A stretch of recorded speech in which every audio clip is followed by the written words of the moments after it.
Okay, thank you all for joining us tonight. We are doing Parshah Chayei Sarah, which is on page 106 in the blue Art Scroll stone Chumash. It's, again, continuing with the storyline, as we sort of mentioned very quickly at the end of last week's Parsha, and I'm going to sort of tie in these last few Parshios. The end of the Parsha connects to the next Parsha. Some of them, they don't necessarily connect.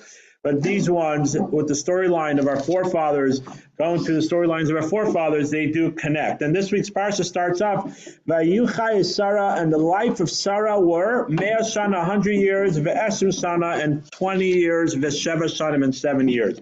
So Sarah lived 127 years. That's how long she lived. Shnei Chayei Sarah, that is the life of Sarah. And then it says, Vatama Sarah Kiris Arba, Sarah passed away in the city of Kiris Arba, which is Hebron, but that's the cave of the patriarchs and matriarchs till today.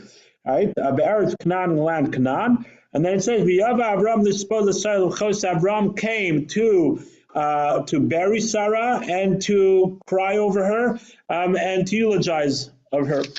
Right? That's what the first two verses say. So the commentaries want to know, and Rashi speaks about this, Everybody speaks about this. We're going to take a little deeper look at it, but they want to know what's the connection between last week's parsha of the Akedas Yitzchak, the sacrifice of Isaac, and where Abraham brought Isaac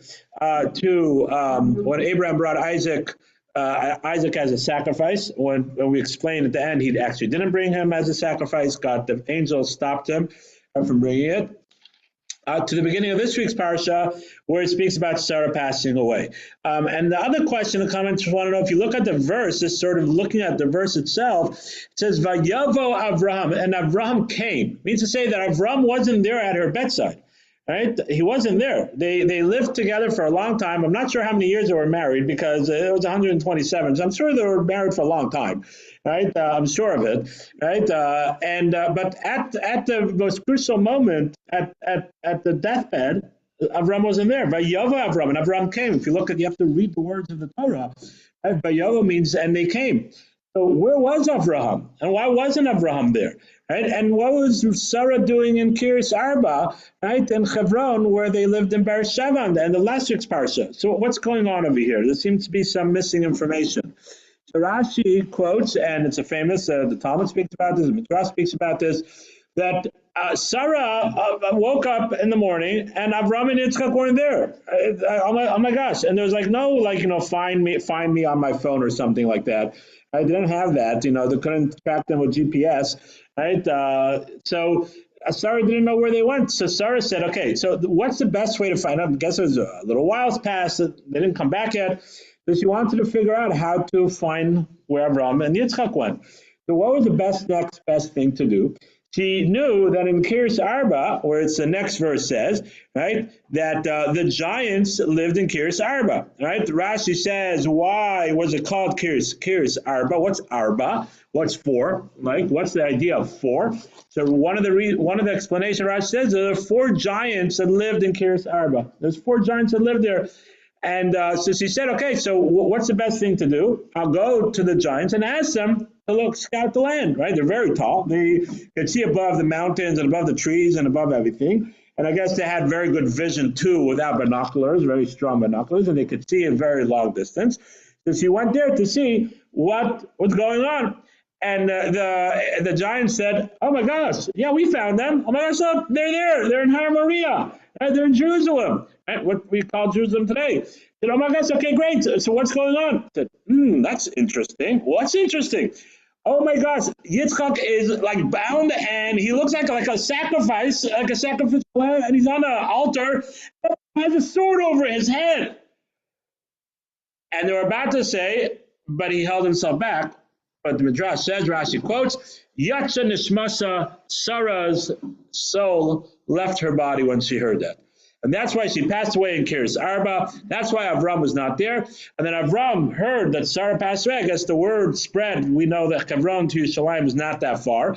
Right? Nowadays, it's like a 45 minute to an hour drive, maybe an hour drive. So back then, it's probably like a day's walk or something like that. Right, so the word spread, and Avram heard about it. So he went to Hebron, because that's where Sarah was buried. So that answers all the questions. The question that what we have to dig deeper into this is, number one, right? Why didn't Avram tell Sarah where he was going?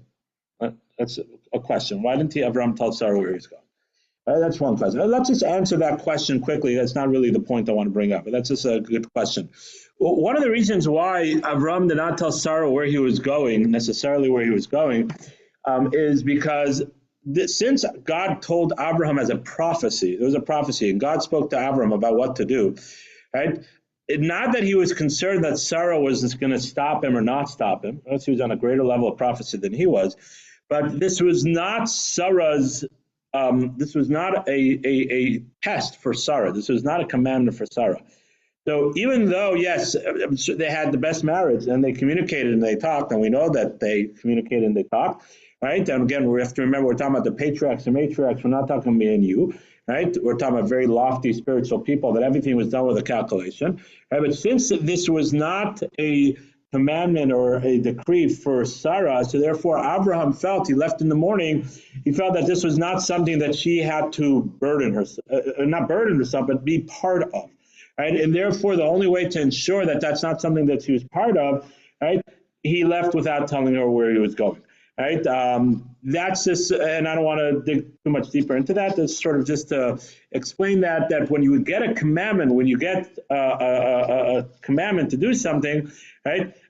For example, it could be that we know that people that go on military exercises or things like that. So they'll tell their spouse that it could be he told Sarah that he was leaving. It could be not that he didn't tell her he was going, but he didn't tell her where he was going. Right? A lot of times they're on a secret mission and they can't tell the spouse where they're going. Right? Many times. Right? So again, we're not saying that Avram didn't tell Sarah that he was going. I mean, he couldn't tell her where he was going. I guess Sarah got curious and got nervous, and it was taking a long time. It was more time. Her mother intuition sort of kicked in. She wanted to know what was going on, and therefore she went to look at that. Right? But that's not the point I want to elaborate on. What I do want to elaborate on is a very powerful question the commentaries all talk about, is that we spoke about in last week's Torah portion, that Sarah was in a higher level of prophecy than Avram was. Right? Because it says that God told Abraham to listen, to say whatever Sarah tells you, you should do. And Rashi over there quotes that Sarah was on a higher level of prophecy. If Sarah's on a higher level of prophecy, why did her soul leave her body when she heard that Abraham was about to slaughter Isaac? What she thought that Abraham Avinu at the age of, he was probably 137 or something like that, Abraham Avinu all of a sudden went mad, and he was like taking his son and going to slaughter him, right? What she thought he lost his mind. And Isaac was just going to be there and let himself go. He was a 37-year-old. Abraham couldn't overpower him, right? So he thought it must have been, right, that there was some kind of decree that God spoke to them. She knew that they had prophecy. She knew that so it must have been a commandment. So she should believe that this is what God wants. This is what God wants. So why is it that her soul left her body when she heard this information? Well, was she lacking faith that in God, that this is the right thing to do? It's a very powerful question, right, that a lot of the commentaries speak about. So Rav Chaim Shmulevitz, he was the Rosh Yeshiva, the Mir Yeshiva. He actually helped. He was the head of the yeshiva during the war, and when they were in transition going through Russia, and then when eventually in Shanghai, right? And all the time when they're in Shanghai, and there's fascinating. His brilliance really saved the yeshiva with finding ways to give them money and get money from America, which they couldn't because they were at war, Japan, and there's a lot of stories about how he took care of every student, and he had an option. There were people that finally got him an option that he could leave. He said, "I'm not leaving without my yeshiva, without my students." Right, we're a package deal. Right, unbelievable. The stories that are said about him. Right, how righteous he was and how dedicated he was to his students and to everybody. So Rav Chaim Shmulevitz says, my father actually learned under him, and when the yeshiva moved to Jerusalem, my father learned under him. So he says something very powerful. He says that if you go back to last week's Parsha and you see how did God reveal to Avraham Avinu about what he was going to do. Right, the end of last week's Parsha, when God's speaking to Avraham, so if you go back to page 100, says, and after these things, right? Vayomer love Avram. Vayomer Nate. He said, Avram. He said, I'm here. He said, Vayomer. He said, Kachna Mincha. Take your son.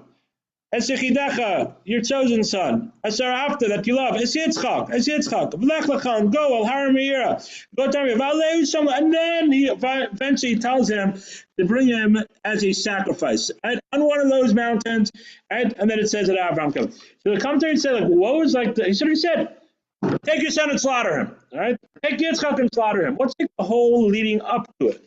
It says of Chaim Shmulevitz, there's many different answers. It says of Chaim Shmulevitz that one could be on the highest level of emunah, of faith in God, but the human body is still the human body how God created us. We have, we could get shocked into something, right? And you could be on the highest level of emunah, of prophecy, but when you get shocked into something, your body reacts. It's a cause and effect. Your body will react. And if it says, therefore, when God revealed it to Abraham, he sort of slowly got him into, okay, your son, there's going to be something going on here, right? Okay. And then we say, bring him as a sacrifice. It could be he was shocked, but it sort of got him murgal, got him used to this idea, right? And therefore, right, he said, okay, of course I'm going to do it. And that was the challenge. When Sarah heard, of course Sarah believed in God, and Sarah knew, but when Sarah, the giant said, they just said, oh, Avram has a knife over Yitzchak and is about to slaughter him, right? I said, what? And she got shocked into this realization. She didn't even have a time to process. Right? She didn't have a time to process of course, Hashem told him to do this and whatever it is. Her body just reacted, right? And the shock made her neshama leave. And that's what Rav Chaim Shmulevitz says. And therefore, says Rav Chaim Shmulevitz is a very important, brings other proofs from different times in the Torah and other things that go on. But this is something that we have to be aware of.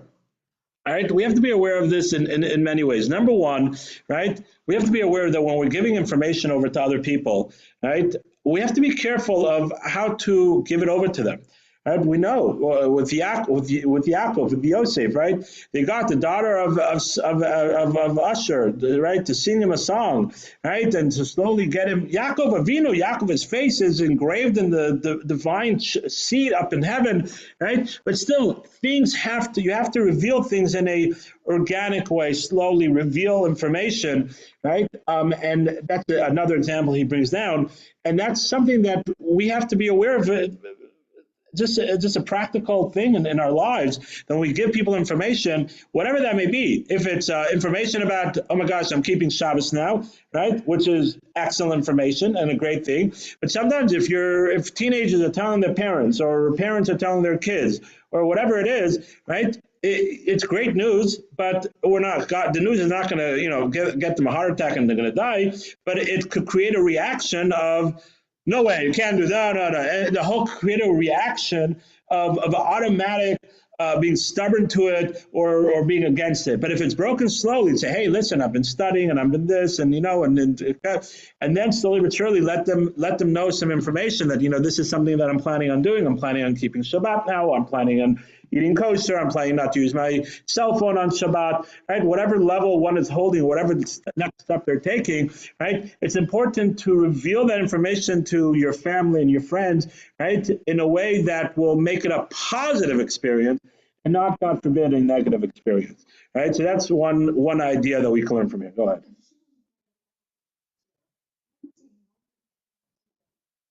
No, because a prophet, that's a great question.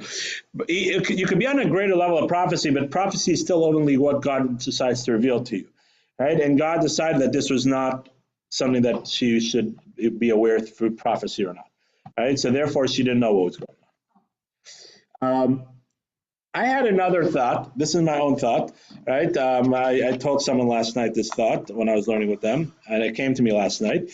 I just want to share with you, and then we'll start moving through the parsha, right? And my thought is, the Midrash says, yes, that Sarah's soul left her body from the shock, as we just said, that explains. Other explanations of hearing that he was about to slaughter.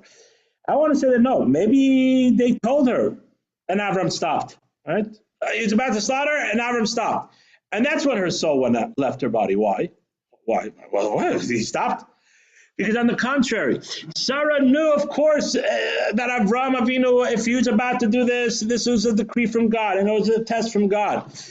What Sarah, they didn't know that the angel, the giants can't see that there was an angel there telling Avram to stop. So if she heard that he stopped, what was the first thing going through her mind? Oh my gosh, Avram is failing this test. Avram Avinu, at the end of his life, he's failing this test. So her anguish of her beloved, or any Jew not being able to overcome the challenge that they're being approached, that anguish and that sadness, right, made her neshama leave the body. Right, this is my own thought. Right, made her neshama leave the body. Right, now, of course she would be able to overcome the challenge of hearing, but on the contrary, okay, that's God's decree. That's God's decree. But by thinking that when they heard that, oh no, he stopped, and again, they don't know the whole conversation that the angel told him to stop, right? So that anguish of her husband, right, or any Jew not being able to fulfill their test and to overcome their challenge, right, that anguish made her neshama leave her body, right? And I think this elevates Sarah emunah and faith and her love for her fellow Jew, right? And especially her husband, her love not just in a physical way, but her love for their spiritual well-being. Right? We are responsible. We say we are responsible for every other Jew, and we say it after we say Tehillim. So of course we're responsible. We're davening for every Jew for their physical safety, but also for their spiritual safety. Right? We have to be concerned for our fellow Jews' spiritual safety. If that help them not to fail their challenge. Give them advice how to overcome their challenge, to be able to be that sounding board, to be able to help them and to be encouraging them in whatever way we can to overcome their challenge, right? Individually and collectively. This is what Sarah had, that anguish. Oh my gosh. So this was who Sarah was. This is the mother of the Jewish people, right? And that's something I think a tremendous lesson that we can learn from, right? We're not holding on Sarah Imenu's level that it bothers us so much that, God forbid, our neshama leaves, but let it bother us a little bit.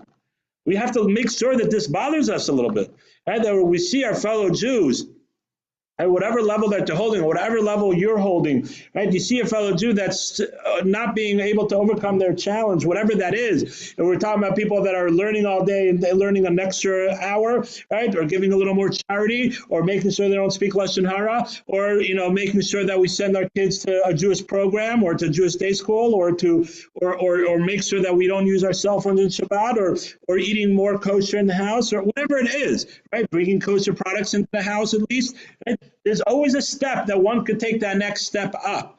So it should bother us. We should feel pain, right, that our fellow Jew are not are struggling in their spirituality, not just in their the physical realm, right? And I think that's a tremendous lesson that we can learn from Sarah, our matriarch, that she had that intuition, she had that pain when she thought what she thought that she heard, that Avram did not overcome the challenge, which of course he did, because she didn't know there was an angel there, right? And that's another insight. This is my personal, I haven't seen anybody say this, that's my personal thought, right? But I think a tremendous lesson that we can learn from here. Any questions or comments? Okay, so let's move on. And we could always take halftime tonight, we could always take more questions afterwards. I'm happy to stay on.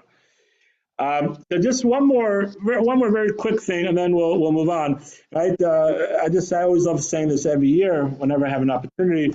Moshe Feinstein says something very powerful. It says, what does it say? Rashi says, Me'er Shana v'Eshim Shana. Why is it divided? Why does it say Me'er v'Eshim Shana? Me'er v'Eshim v'Sheva Shana, 127 years. Why does it say 100 years and 20 years and 7 years? Rashi famously says that when she was 100 years old, she was like 20 years old. When she was 20 years old, she was like 7 years old. She was 100 years old, she was like 20 years old for sin, right? Because the divine judgment doesn't judge anybody under 20, right? Once you're 20, that's only when the divine judgment, the heavenly court judges you. So she was pure, even at 100, she was pure like she was 20, she was righteous. And when she was 20, she was like 7, biyofi, with her beauty, right? That's what Rashi says, her beauty. Where Moshe Feinstein asked, he said, when you think about a 7-year-old, right, you think more of that they're cute. Right? Yeah, they're cute, right? You don't like beauty is more like a teenage, like a higher teenager, a 20-year-old. That's when you say that they're beautiful, right? So, but like a 7-year-old's like cute, like of course they're beautiful, right? But Real beauty is more developed when you're in your higher teens and in your 20s, right? That's sort of when we think about people that are beautiful.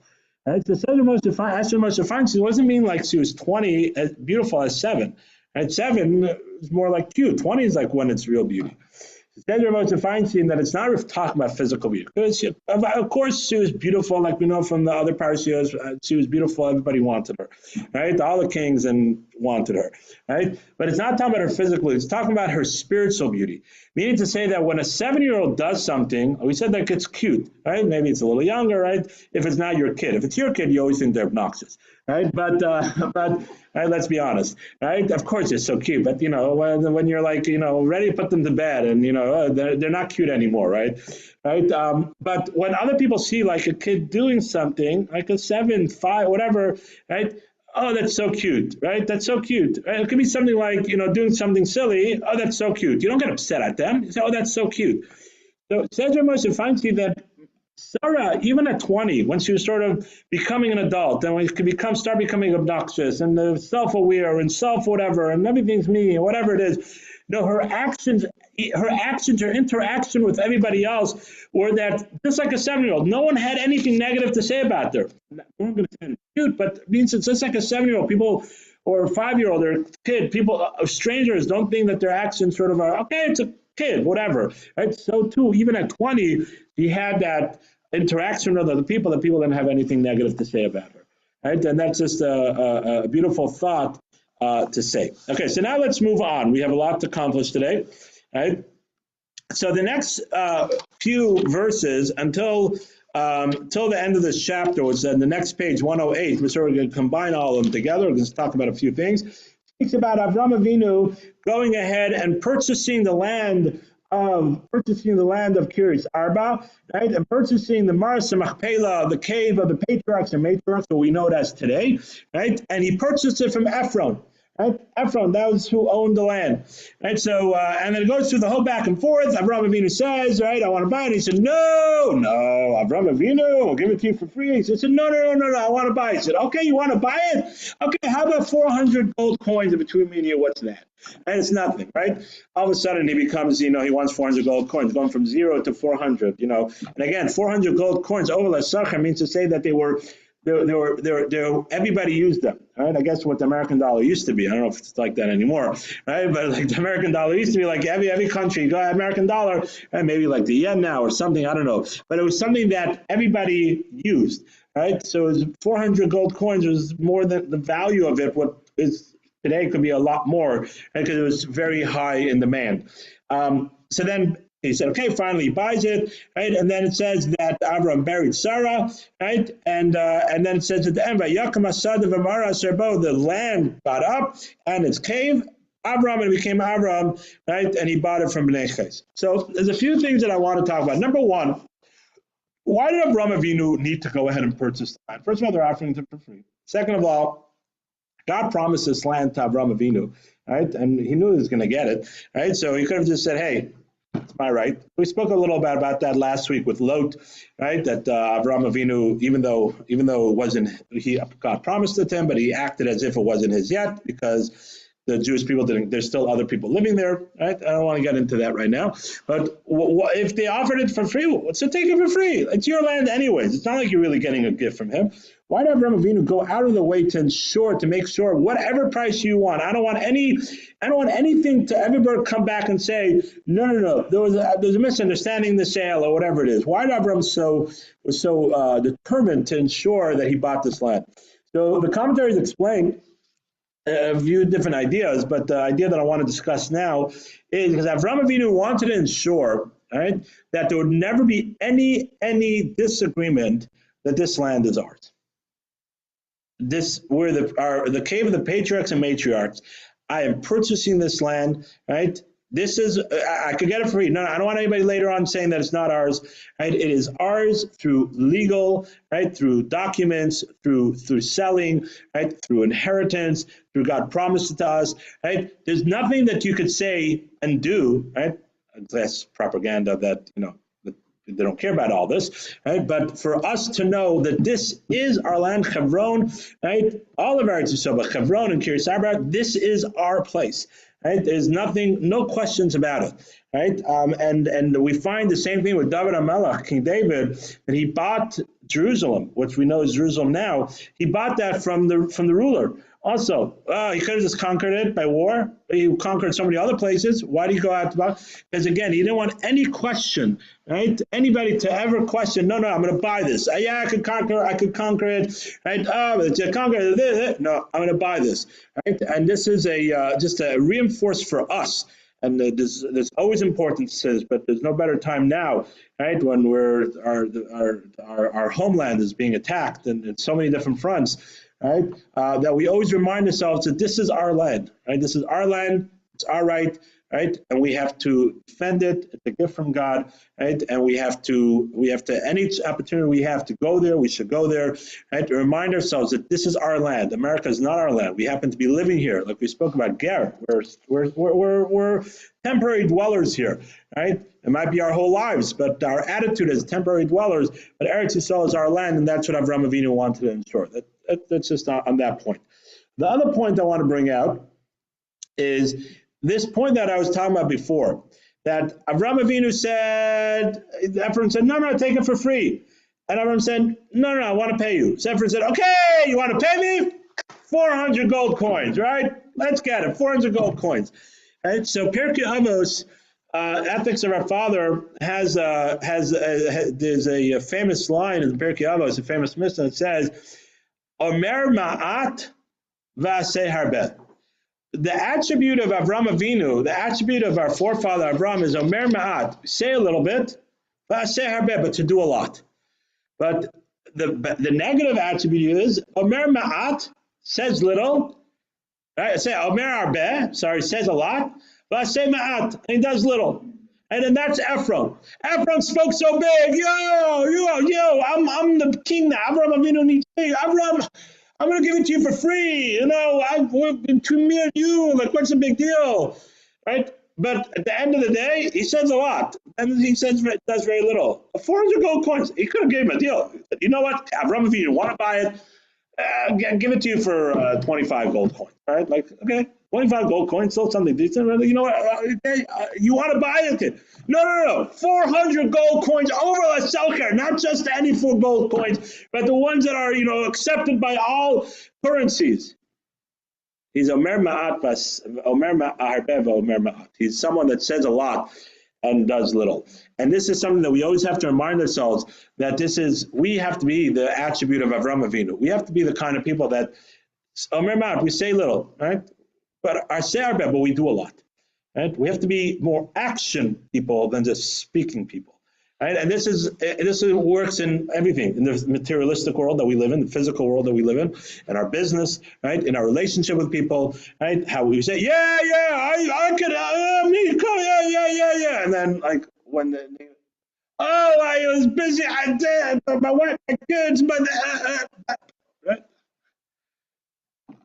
We know those people, right? We all know those people. But no, we have to be, don't, this, you hear, okay, yeah, just come and help. Just come and help. You don't have to make a big deal about it. Post it on every social media, right? Yeah, I'm going to come, and this and that. And then when you do it, take pictures. How long were you there for? They were there like for 30 seconds. The only pictures that there are of it, right? And every social media, right, is that person, like, doing like, one shovel of whatever, giving one slice of pizza to someone at pizza night or something like that. I don't know, right? We have to be like Avraham Avinu, Omer Ma'at v'aseh harbeh. And this is also in our spirituality, right? And it's also in our spirituality, right? A lot of times, and I've had this many times, right? People will say a lot of, yeah, Rabbi, I'm going to go to shul, I'm going to this, I'm going to that. Yeah, I got so inspired. And they talk, right? And don't see them in shul, right? Don't see them coming to class. And again, I'm not judging anybody. God forbid, it's not my place to judge anybody, right? But it's better to be Omer Ma'at v'aseh harbeh in your spirituality too. Don't say so much, right? Just come and do it, right? Just be part of a class. If it's on Zoom, if it's in person, right? listen to the recording, right? Come to shul, right? Come and say, oh, I'm available. Do you need my help? I could help with the pizza now. I wasn't sure if I was available. Just come and do it. Right? Of course, there's a thing of knowing the schedule and helping out, but whatever it is, right? Go over to someone. Someone's sick, go over and just help them. Don't make a whole big deal. Oh, I'm coming. Just go and do it. Right? Just be a proactive person in our spirituality. Right? Shabbat. Yeah, well, you know what? A family, we're going to start doing Shabbat. We're going to turn off our cell phones on Shabbat. Right? We're not going to do it. We're not going to use cell phones anymore. Right? It's a process. It's not all or nothing. Right? Remember, we always spoke about this. Judaism is not all or nothing. Right? You don't have to make a whole big deal about it. Okay, it's important that your kids and your family know that what you're doing because it could be a good influence. But just action, just do things. Don't be the person that says a lot, but at the end of the day, they don't do a lot. That's Ephraim. And that's a tremendous lesson that we can learn from this part of the parsha. Any questions or comments? That's what he said? Okay. Yeah. Again, that's how there's, again, what it's based off Talmudic understanding of what a shekel is and this and that. It could be about 1 million. Yeah. It is a lot, right? It is a lot. Okay. Any other questions or comments? Okay, let's move on. Okay, so the next part of the parsha, and sort of just going to give a quick overview, and then we'll just talk about a few things. It's a lot. Really, the next part of the parsha is really until almost takes you to the end of the parsha, is when Avraham Avinu, right, looks for a wife for his son Yitzchak. Right, and it says Avram Zaken Baba Yam. Avram is getting old in the days. Right, Vashem Berach is Avram Bakon, as God blessed Avram with everything. And then it says Avram tells his servant, which we know is Eliezer, right, his servant Eliezer, right, that he please makes him swear from the heavens and the earth, right, that he's going to go and find a son for a wife for his son, right, and tell them clearly, don't take them from the people of this land, don't take them from Canaan or from people in land, but go to my family in Aram, right, and go find a wife from there. And then the verse continues. It says that Eliezer took camels, asar gemalim, 10 camels filled with jewels and all wonderful goodies, right? And he travels there, right? We learn through the verses. I'm not going to go into the verse itself, but he had Kvitza Sederach. He had a speedy, he had a sort of a speedy way of getting there, right? So God made him get there very quickly. Right, this agreement is the land folded underneath him, or he had like super speed. Right, this agreement exactly how that works. Right, again, it's not so. It's just more of an interesting thing that doesn't really happen to me and you. I mean, unless you go super fast when you're driving. But okay, that's a different kind of Kvitza Sederach. And then it says that he gets there and he makes a pact, right? He gets to the well, right? We know all good marriages happen at the well for the Jewish people, right? I always tell people, if you're looking for a shidduch, go to the well, right? Eliezer found for Yitzchak's Rivka at the well. Yaakov was at the well when he found Rachel and Leah, right? Moshe Rabbeinu went to the well and he found his wife at the well, right? So it was, a lot of Jewish people found their match at the well. You see, you don't even have to go to a bar; you can just go to a well, right? Maybe that was like the place to go back then, right? But he goes to the well and he says something very interesting. He says that the girl that will bring me to drink and my camels to drink, right? That's the one that we know that's the right person for Yitzchak, right? And then Rivka comes out, and Rivka offers him to drink and the camels to drink, right? And he puts a nose ring on. He gives her a ring, right? And he says, "Who are you?" And he says, "I'm the daughter of Besuel, right? That was from Milcah, right? Ashes Nachar, right? The brother of Abraham, right?" And he says, and she was found favor in his eyes, right? And he said, "Oh, God found my God feared me." And she ran and she told her family, just very quick, is going to go over this very quickly because we want to touch upon a few things. Right? She ran and told her family. They came out and said, "Come, right? You'll stay with us." And again, I'm skipping a few things, but it says God found my way. They said, okay, they sat down to eat, right? And they put food in front of him. And he says, I can't eat anything until I give over my message.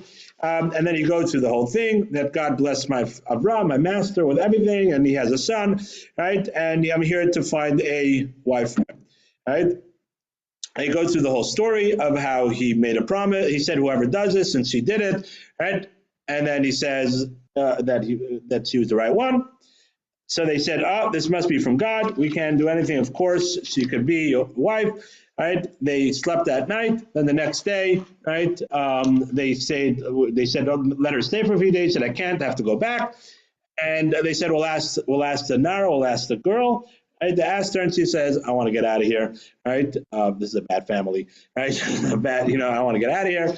And she goes with him, and that's sort of the end of the story until, let's just really finish it, right? Then they're traveling on the way, right? And she sees someone in the distance. He said, who's that person? He says, oh, that's my master Yitzchak. And it says she goes down, right? And Eliezer tells Yitzchak about everything that happened with Rivka, and he brings her into his mother's tent, right? And he marries her, and she becomes his wife, right? Nice, beautiful, right, story, and the Torah elaborates extensively on the details of this story. So first and foremost, I'm going to go through a few things, and I'm going to try to remember offhand what I wanted to talk about here.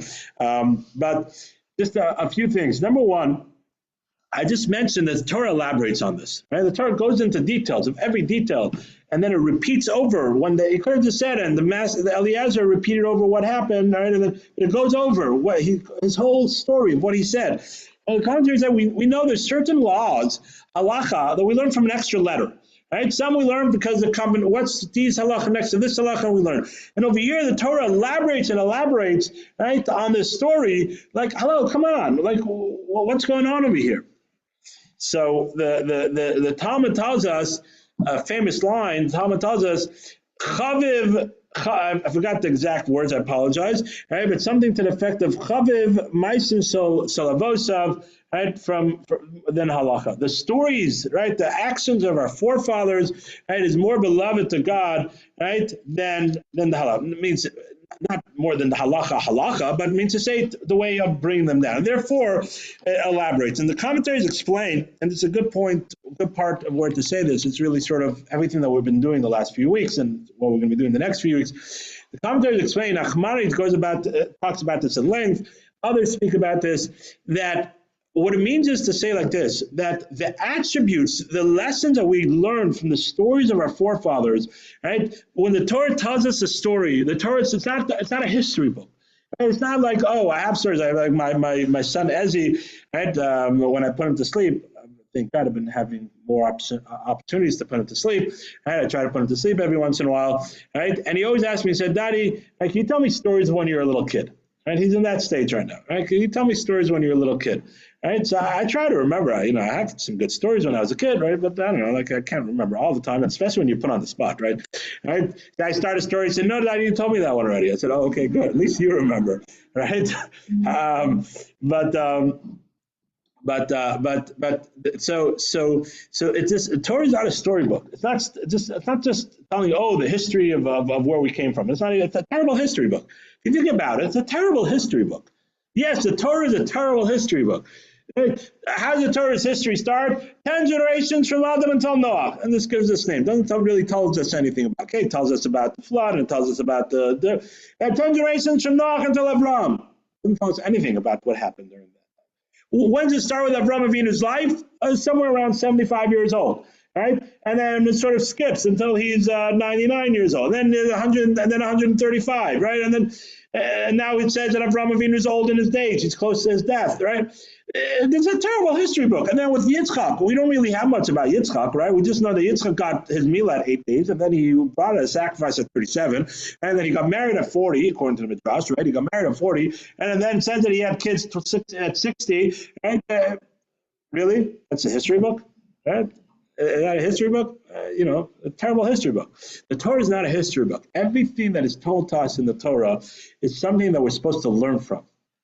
And Chaviv Sipure, the stories of the actions of our forefathers, because we are their descendants, and we have to learn from their actions of what they did, what they didn't do, and how they did it, right? And the lessons and the defines us who we are and how we're supposed to act. Right? And therefore goes at length of this story because there's so many lessons to learn. We're going to only have time to do some of them. Right? There's a lot of lessons to learn, right, from what on here. So let's now go back to the beginning of this story, and we're going to go through a few things, right, a few things to learn from what's going on over here. So number one, it says Avram Zakein. Avram was old. Hashem berachas Avram bakol. Now Hashem blessed Avram bakol. What is bakol? With everything. Okay, blessed with everything. Thank you very much. Right? Rashi decides, right? He quotes the Rashi quotes the Talmud, right? The Gemara, the Medrash, and Rashi says, no, you know what it means? Bakol ola b'gematria ben. The word bakol, right? Bakol, right? Beis chaf lamed, right? Is the numerical value of that is Beis is 2, chaf is 20, lamed is 30, so that is 52. Ola b'gematria ben is the same numerical value as Ben, son. Ben is 2, Nun is 50, 52, right? So Ben is the same numerical value as Bakol. Bakol is the same numerical value as Ben. So it says, Hashem berach Avram Bakol, it means to say it's referring to Ben, that he gave him a son. Nice, beautiful, okay. What are we supposed to learn from that? And why couldn't the Torah say, Hashem berach Avram with a Ben? Right? We know that he had a son, right? Like he almost sacrificed him, right? Like, we know about it, Avram's son, right? So it says Avram with a son, right? A man with a son. Why did I have to say Bakol? Hit it. Hide this American value. Really? And what's wrong with just saying Bakol means everything? Hashem blessed him with everything. Everything he needed. That's what he blessed him with. So the commentaries, Moshe Feinstein and others, say something very powerful, and there's other ideas. There's a lot of different thoughts on this, right? That is telling us that family is the most important thing. Bakol with everything, right, means to say because he had a descendant, he had family. He had a descendant. He had someone taking over, keeping his tradition, keeping his values going. Yeah, it could be he had 5 Lamborghinis, and he had a house in the Hamptons, and he had an island somewhere in the Bahamas, and he could have had all those things also, right? And a private jet, and I was every once in a while just like scrolling right through things, and then popped up some actor or someone, actress or something, and sold their house. So I like little fancy houses, whatever. It's nice just to look at. And this person had the unique thing about this house was that he had 2 hangars in his house. Right? He had a runway and 2 hangars in his house, and he had planes parked in his house. Okay, right? But Avraham Avinu could have had that. But the Torah is telling you about Kol. What was the most important thing of Avraham? What should be the most important thing? Not all your possessions that you had. Abraham was rich and he had this and he had that. But Bakol, your son, means to say your offspring, your son, your daughter, your family. That is the most important thing. And that's where you have to put all your energy in. And therefore, it teaches you this. It could have said Abraham had a son. Okay, he had a son. Okay, very nice. We know that. No, Bakol, with everything, but the Gematria, the numerical value is Ben, is something to say that was his everything. That was the most important thing for him. He didn't allow his wealth, he didn't allow his businesses, and he didn't allow his need to be in society and whatever it is, right, to interfere with his relationship with his son and the education of his son, right, of his offspring, son or daughter. For Avraham was a son. Didn't allow that to interfere. That was the most important thing, and that's a tremendous lesson that the Torah is teaching us, right, by telling us in that way. Now let's continue. It says, V'Avram Amar al-Abdo, we said Abraham tells his servant, right, to swear and to say that you cannot take a daughter from these lands, but you have to go to my family. So the commentaries ask, why was he so determined to make sure that Eliezer knew that he couldn't take someone from these lands? And what was wrong with the people of Canaan? He pushed him. We know that they gave him advice for the Milah, right? what was so wrong? And the Midrash says, and I think Rashi might say this, right, that Eliezer, his servant, had a daughter, and he wanted his daughter to marry, right? And we know Eliezer was a righteous person, right? Eliezer was very righteous. He taught the ways of Abraham, right? It says that when he went to fight Sodom, it said it was really Eliezer who was the value of all those the numbers that the Torah tells us. He was a righteous person. He was a good person. Abraham still said, no, Eliezer. He made him swear, no, you can't take anybody, including your daughter. Right? You have to go to that. What was so wrong with the people of Canaan? So it says the Kliyakar, right? The Kliyakar is one of the commentaries on the Torah. It says the Kliyakar, and he elaborates on this extensively. Kliyakar says that inherently the people of Canaan had inherently in their genes bad midos, bad attributes. Right? They were descendants of Ham, right? Descendants of Canaan, right? And they ingrained in them was inherently bad attributes, where even though Avram's family were idol worshiping, Lavan and Basul, they were idol worshippers, but they didn't have this inherent in their DNA, these bad attributes. And therefore, that's something that we can work with, right? And Rivka, we know, she that's something you can push away. Belief one way or another way, but bad attributes, right, inherently also lust after things and desire, things that are based off desire, right? He said that's something that is inherent, that of course everybody could change themselves, but it's something that's in the DNA, and he didn't want to have any part of that in his family, in the Jewish people. Right? And the Kliyarka then goes on and elaborates about how careful we have to be that what we give over to our offsprings, right? Our midot, our actions, we seep that into their DNA, we seep it into their actions through our actions, and how careful we have to be, right? How we talk and how we act and how we interact with other people, and because it seeps in and it goes, and we have to be very careful. We see how important this was to Abraham, that he sent him to a faraway land, right? And the family was idol worshippers. But he'd rather have someone from there, right, where it's not something that goes and seeps into the DNA, and that's a tremendous lesson that we can learn from this Avraham Avinu, of what he was looking for in a daughter-in-law, right? He wasn't looking for a wealthy family, right? He wasn't looking for a family with prestige. On the contrary, the family was Oved Avodah Zarah. They were idol worshiping. He cared about the individual, and he cared about also the DNA, right? The DNA, right? To make sure there was a kosher DNA, it was a Jewish DNA, what would be considered a Jewish DNA. That was what's important there. Okay, let's move on. Right, so the commentary is something very interesting. Right, if you look at the verses, and I'm going to have to find because I had it written in my notes. Right, but it says over here. Okay,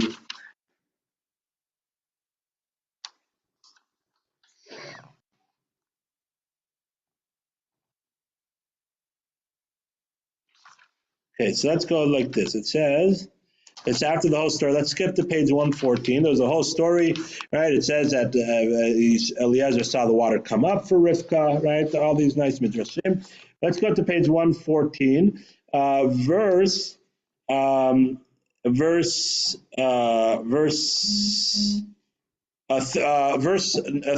33. Verse 33, smack in the middle.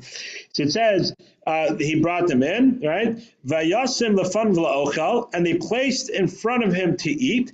Vayomer, and he said, ochal ad im dibarti dvarai vayomer daber. He said, I'm not going to eat until I speak my words. They said, okay, speak. Right? So the commentaries say something very powerful. Number one, we learn a tremendous lesson from here.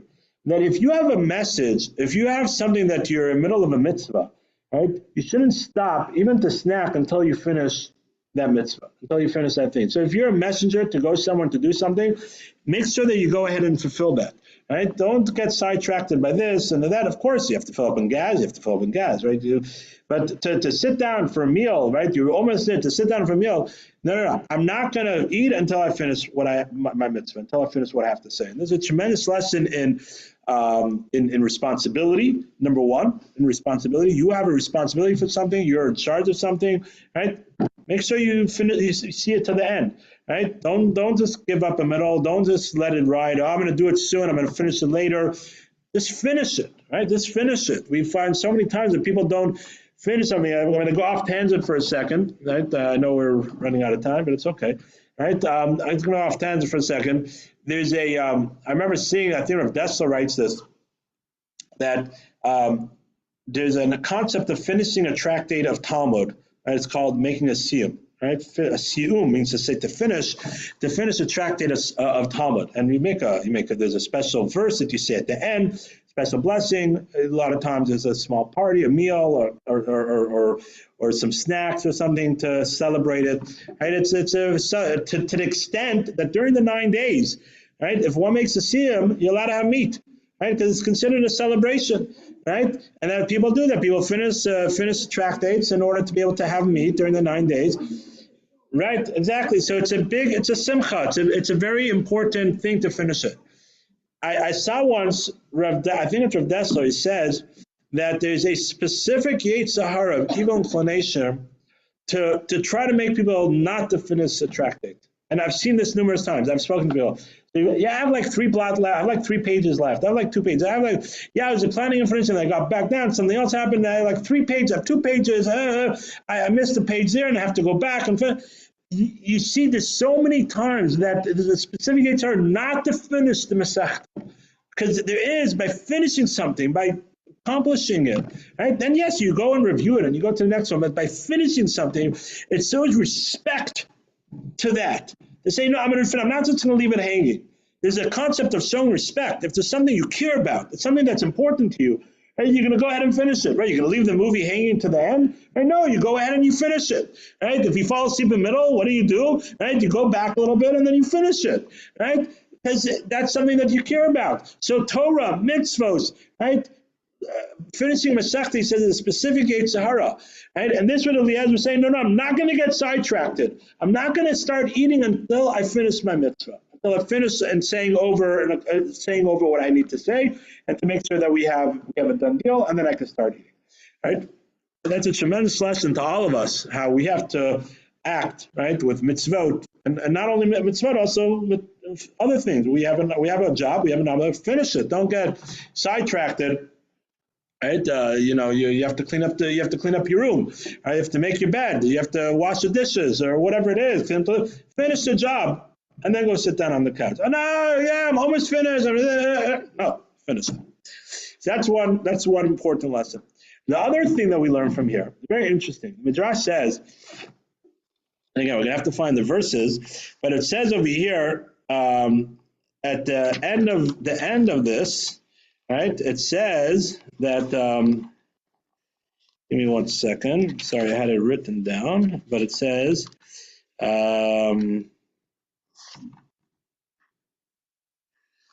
like this. Verse 50 on page 116, it says, Vayan Lavan uBesuel. Lavan and Besuel answered, and it says, Vayomer, and they said, Mahashem Yatsa Davar, this must be a decree from God, right? And we'll do like what you say, right?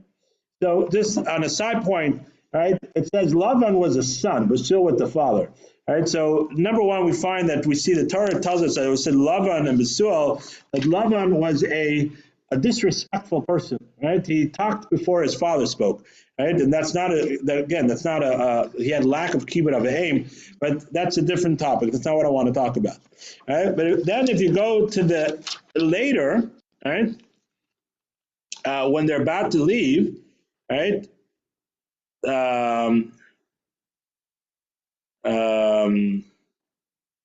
Verse 90, 55, page 118, it says, Vayomer Achia ve'ima. Vayomer Achia, and her brother and her mother said. Right, so the commentators want to know, what happened to Besuel? Where did Besuel go? Right, the father. Well, now he's completely out of the picture. Well, Lavan was like now the mother's involved. Like Lavan's completely, Besuel's completely out. So it says the Midrash, fascinating, something very fascinating. It says the Midrash that Lavan, right, or Besuel, right, the kids, so much about money, their desire and love, and they didn't want Rivka to leave. And that's because they didn't want Rivka to leave. They didn't want all this wealth of all the camels and everything to leave with him. They wanted to keep her here, right? So what they did is they poisoned Eliezer's food. And when Eliezer said, right, I can't finish, I can't eat now, but I have to first speak, right? The angel came and flipped the plates around from Eliezer to Besuel, right? So the next, when Eliezer ate it, Besuel died that night. And therefore, right, that's why, right, after the meal, he was still alive, right, he ate. It took some time for the poison to take effect. It says, Lavan Besuel. Right? And then the next day, right, on verse 55 on page 118, it doesn't have him there at all because Besuel passed away. Besuel died from his own poison. And therefore, his mother got involved because it needed a parent involved. And Lavan was being an older brother, already taking control. He already saw that he spoke over his father, right? So therefore it says, Achia and his mother, right, because Besuel was gone. And okay, that's nice. First of all, it answers the verses, which is important. We have to always good to go into verses itself and see how it fits into verses. But the question is, what are we supposed to learn from this, right? There's always something that what are we supposed to learn from this? So, number one, right, it says, Shluchei mitzvah eina nuzakin. The Talmud tells us that messengers of a mitzvah do not get harmed. If you're on a message to do a mitzvah, eina nuzakin, you're not harmed. By Eliezer fulfilling his mitzvah, we talked about originally the responsibility, but it's more than that. By him fulfilling his mitzvah, right, and not stopping his mitzvah, he got saved, right, and in the zaken, right. That's what the Talmud tells us. He couldn't get hurt. So the angel came and switched around for the person that wanted to hurt him. Right? And that's why Besuel died. That's one idea that we can learn from here. And remind us that we think, it's dangerous, this, that, this. If you're doing a mitzvah, right? If you're involved in a mitzvah, God will take care of us, right? God will make sure that we're not harmed physically, financially, right? Yes, it might look in the beginning that way, but we're not. God will take care of us, right? God will take care of us, and we won't be hurt, right? That's one thing that we can learn from here. Right? The other thing that we learn from here is that we cannot try to play God. All right? So many times we try to play. Besuel tried to play God. All right? He tried to block this whole thing by poisoning him. All right? Now, okay, he was going up against the wrong family, right? Avraham Avinu's messenger, right? And not necessarily will this happen to every person with the angel will interfere, but a lot of times, right, we cannot try to play God. We have Besuel and Lavan, and they should have, don't try to, this is what was decreed. This is what's supposed to happen. This is what should happen. Their daughter should go and become a part of Avram's family, right? You'll get whatever you deserve. Don't try to get around it by poisoning someone or whatever, these kind of things. Don't try to do that. You got to do what you're supposed to do, and Hashem will take care of it. And by you trying to interfere, you're the one that got hurt, right? You're the one that got hurt, right? And that's just something, besides that it's a fascinating thing to look at the verses and see exactly how you see all these things in the verses, right? But that's another also a lesson that we can learn from here. Okay, let's wrap this up, right? Then it says Avram, he went and he married Keturah, right? And she gave birth to him, right? A few families, right? And then it says Vayitin Avram es kol shelo Yitzchak. Avram gave everything that was his to Yitzchak. And to his children from the Pelegas, from these new wives that he took, Nasan Avram Atanas, he gave them presents. And he sent them away from Yitzchak the son. Al-Arz Kadam, to the Kadam, right? He sent them to the east, right? So just on an interesting note, Rashi says that what was the matanos that he gave them? Rashi says he gave them the power of kishuv, of black magic. Right, that's what he gave them. He gave them the negative forces. Gave them the negative forces in the world, the black magic of the world. He gave them. What's east? The east, right? Some say that's the Inca. In India, it could be Asia, right? The sort of those places. That's where it could be, but we don't know exactly. But it says that he gave to Yitzchak as kol shelo, everything that was his. So what does it mean over here? Everything that was him. Well, everything that was his, right? The commentaries explain that it's more than that. Kol shelo, everything that was his, it means to say that he gave him this bracha, the bracha that God gave him, that whoever blesses you will be blessed, and whoever you bless will be blessed, right? That power of giving over the blessing, right? And all the Torah and all the spirituality and all his belief, that's what he gave over to Yitzchak. Yes, of course he got some physical things, but that's not the most important thing. It's the spirituality that he gave it to him to continue the concept of serving God and following the ways of God. That's what it's referring to. Then it says that Avram Avinu passed away. Ve'ela yemei shnei chai Avram asher chai, that he lived. Mea son of Shivim son of Chamesh shanim, and again same thing. And he lived 170, right, 5 years. And again it says shana in between. And Rashi goes and says the same thing. Right, Ben Kuf Techaf, like Kuf, he was like 70. Sorry, 100 he was like 70, and 70 he was like 5, right? Without sin. That's what Rashi says.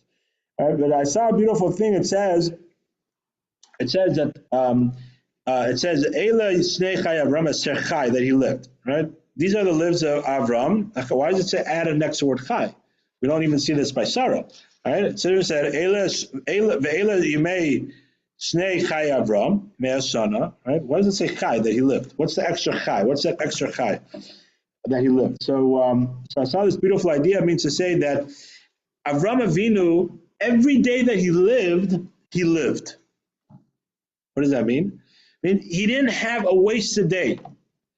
Chai, that he lived, means to say that he made every day a living day. He didn't have a day where he wasted, a day that is, right, or that he regrets. Every day that he lived, right? Even the days in the beginning when he wasn't religious, or he wasn't what we would call now religious and finding himself, like we spoke about, but he now changed those days into days of life, because that made him who he was today. The lessons and where he is today, right? He made it because he said, "Oh, I'm going to learn from what I was," and now retroactively, those days became days of lessons, of something important. And that's something that we all have to strive for, to make sure that the days that we live, right, are days of living, right? And not just days that are passing by, right? Just days that are passing by. But every day is something important. We find the same idea, right, by Sfira Sa'omer. I know it's a far way away, right? But Sfira Sa'omer, right? Famous question, why do we count upwards and not count down? Right? You're counting to a wedding, you're counting to a trip, you have 5 days left, 4 days left, right? Why are we counting up? And the idea is because every day when we count it, we say, no, today's a day that I have to make this day worthwhile. Today's the second day of the Omer. It's the second day of the Omer. It's the third day of the Omer. There's something to gain from this day. It's not a day that I'm trying to get rid of. It's not, as we spoke about at the beginning of Lech Lecha, right? Lech Lecha, go for yourself. It's not just the end game, but it's the journey that's important too. Right? We spoke about them in Parshas Lech Lecha, right? And we see this consistently throughout the Torah. By Spirit, so much a journey. It's not just getting to Spirit. Well, when I'm counting down for a wedding or for a trip, these days are in the way from what I want to get to. Right? That's why I'm counting. I'm getting rid of these days. There's 4 days left. There's 3 days left. Because all I care about is the end of where I'm going. Right? No, in Judaism, every day is something to gain from. Every day there's something to grow from. Chai, Avram lived every single day. Right? And I think it's a good place to stop. The end of the parsha then goes and speaks about Yishmael and his family and how long Yishmael lived. Right? We'll maybe talk about that a little bit next week. Right? Again, it connects a little bit with the beginning of next week's parsha. Right?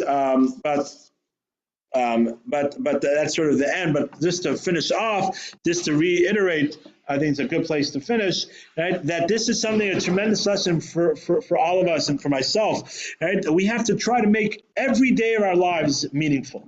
Right? At least part of the day of our lives meaningful. Find something in the day to be meaningful. You make a bracha, right? Say moda'ani, right? To wash your hands in the morning, to say Shema Yisrael, right? To buy something kosher to eat, right? Whatever it is, to learn a little bit, right? Go online and listen to another class, whatever it is. Every day we have to try it. We're not on Avram's level that the whole day is going to be, a day of living, right? We're going to have some wasted time in our lives, but at least try every day to have some kind of meaning in it. And you can say, oh, what about all the days until from now? If we start changing our days of our lives now, right, retroactively, those days become lessons because we're changing from what we were. We could change it, just like Avram. Avram, again, didn't become religious till later in his life. But those days are still considered days that he was living, because those days made him who he was because he allowed to learn from those days. And if you learn from those days and you show that by changing every day, right, then every day of our lives is chai, is living, and that's a tremendous lesson that we learn from it. Thank you, everybody, for joining us. Everybody have a wonderful evening and a great week.